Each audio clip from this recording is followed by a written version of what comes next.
아직 자녀가 소득이 없어서 대납을 해줘야 된다라고 하면 어떠한 방식으로 자금을 운용을 해서 대납을 해줘야 되는지에 대한 부분들.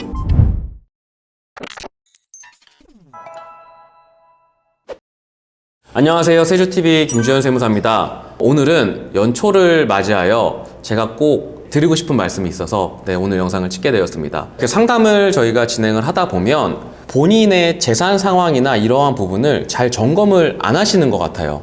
왜 우리가 1년에 한 번 나의 재산 현황을 점검을 해야 되는지, 그 점검이 단순히 내가 혼자 내가 재산이 얼마 있고 뭐 금융자산이 얼마 있고 이게 아니라 내가 이러한 자산의 형태와 이러한 구분, 금액에 대해서 왜 내가 담당 세무사와 이야기를 하고 플랜을 세워야 되는지 오늘 이 영상을 통해서 한번 알려드려 보겠습니다.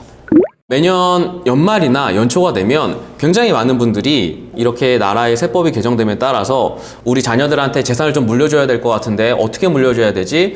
이걸 내가 좀 물려주는 게 맞을까? 우리 회사 주식을 좀 해줘야 되나? 라는 질문을 굉장히 많이 받습니다. 이렇게 세법에 혹은 이런 자산 현황에 관심이 많으신 대표님들은 연초에 연락을 주셔서 해당하는 부분들에 대해서 점검을 꼭 하고 있습니다. 이 점검이라고 하는 부분은 뭐냐면 내가 지금 만약 이 자산을 증여하게 되면 얼마 정도의 세금이 나오는지, 어떻게 진행이 되는지, 혹 이걸 내가 상속으로 가지고 가게 되면 어떻게 상속세가 나오게 되는지를 매년 확인을 해보셔야 돼요. 이 확인 작업은 첫 번째, 내 재산이 작년과 달라진 금액이 얼마나 있는지가 첫 번째 시작입니다.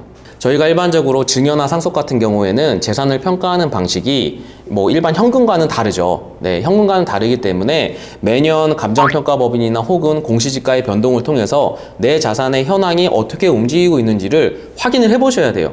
그 확인을 해보시는 작업을 토대로 내가 그러면 이 자산을 자녀한테 증여를 해줬을 때 얼마의 세금이 부담이 되는지를, 혹 그거와 반대급부로 내가 이 자산을 계속 보유하고 있었을 때 나한테 발생할 수 있는 재산세라든지 종부세라든지 이러한 부분들이 어떻게 진행이 될 예정인지를 연초에 꼭 확인을 하셔야 됩니다.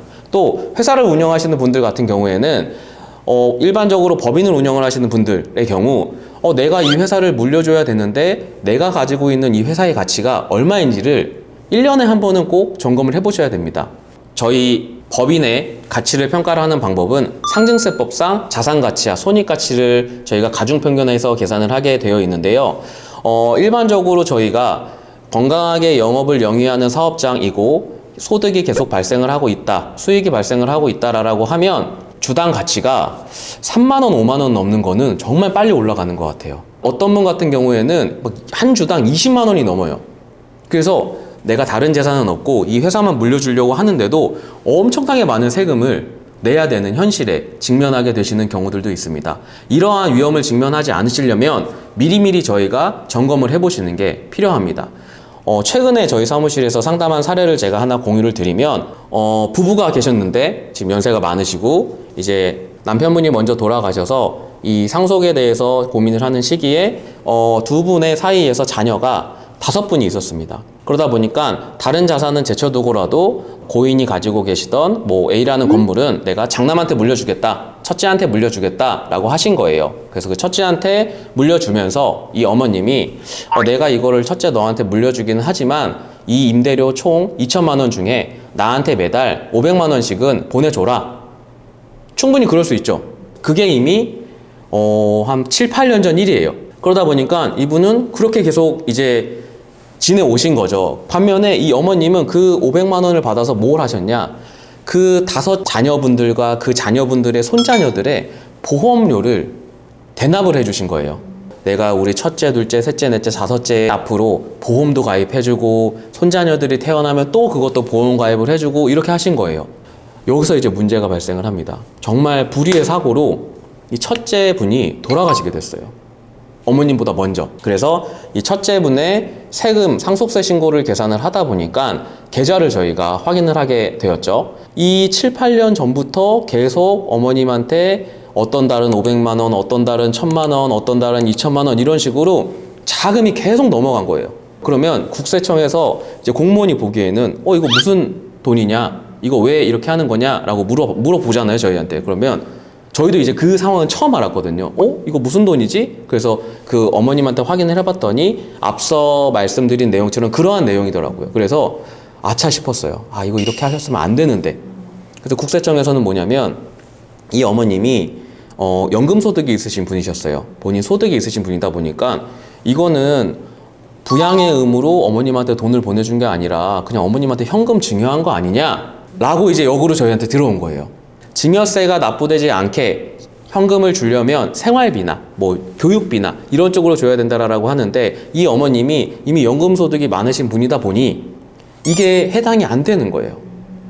그래서 국세청에서는 이거 다 현금 증여로 우리가 세금 매기겠다라고 해버린 거예요. 그래서 현금 증여분에 대해서 세금을 매기는 건 좋은데, 우리가 실제로 이 돈이 와서 첫째분 명의로 보험료를 낸 건 어차피 이게 첫째분의 사망으로 상속재산에 들어가 있으니 이거는 빼줘야 되는 거 아니냐라고 이제 이야기를 했고, 이 해당하는 부분을 통해서 저희가 그 일정 부분은 소명을 하고 일정 부분은 소명을 못하는 금액들이 발생을 하게 되었습니다. 근데 정말 이 어머님은 얼마나 이제 어처구니가 없으시겠어요. 내가 지금 내 첫째가 나보다 먼저 이렇게 운명을 달리한 것도 너무 슬픈데 갑자기 7, 8년 전부터 있었던 일에 대해서 나한테 세금을 몇 천만 원을 내라고 하니까, 그리고 또 이분도 연세가 많으시니까 이제 자녀분들한테 다 자산을 나눠주시고 다 정리를 하시는 이제 이런 시기셔서 수중에 보유하고는 현금이 많이 없으신 거예요. 이 세금을 내야 되는데.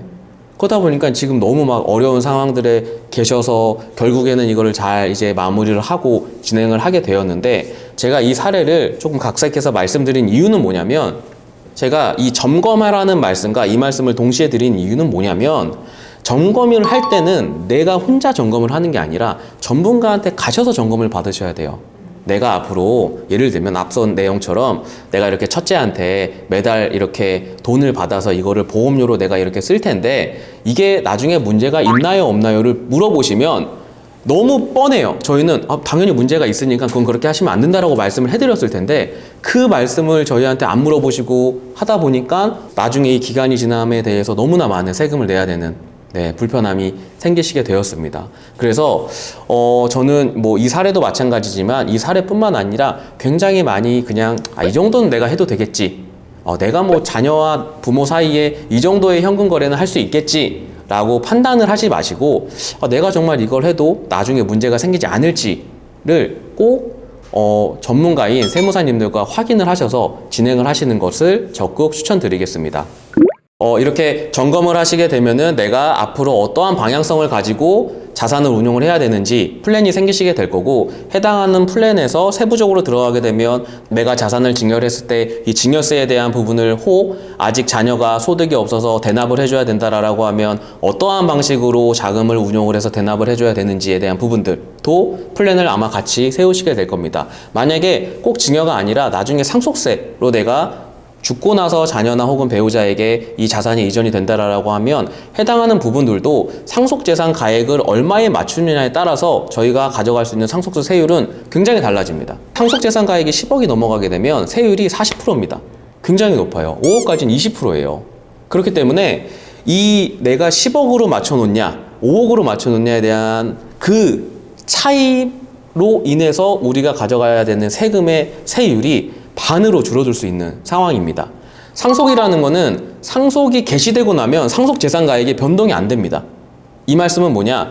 내가 죽고 나면 그 죽는 시점에 내 명의로 되어 있는 재산이 다 상속재산가액이 되는 거기 때문에 기존에 미리 이러한 계획을 세워두시지 않으면 어떻게 할 수가 없어요. 미리 시간을 가지고 꼭 전문가와 상의를 하셔서 매년 점검을 해보시길 적극 추천드리겠습니다. 오늘은 연초를 맞이해서 자산을 보유하신 분들이 매년 건강검진을 받으시는 것과 마찬가지로 자산점검을 받으시는 게 어떠한 절세 포인트가 있는지, 어떠한 이로움이 있는지를 알려드렸습니다. 꼭 올해뿐만 아니라 매년 여러분들의 자산 현황을 점검을 하셔서 앞으로 가져가실 수 있는 여러 가지 리스크나 혹은 챙길 수 있는 절세를 꼭 챙기시길 바라겠습니다. 감사합니다.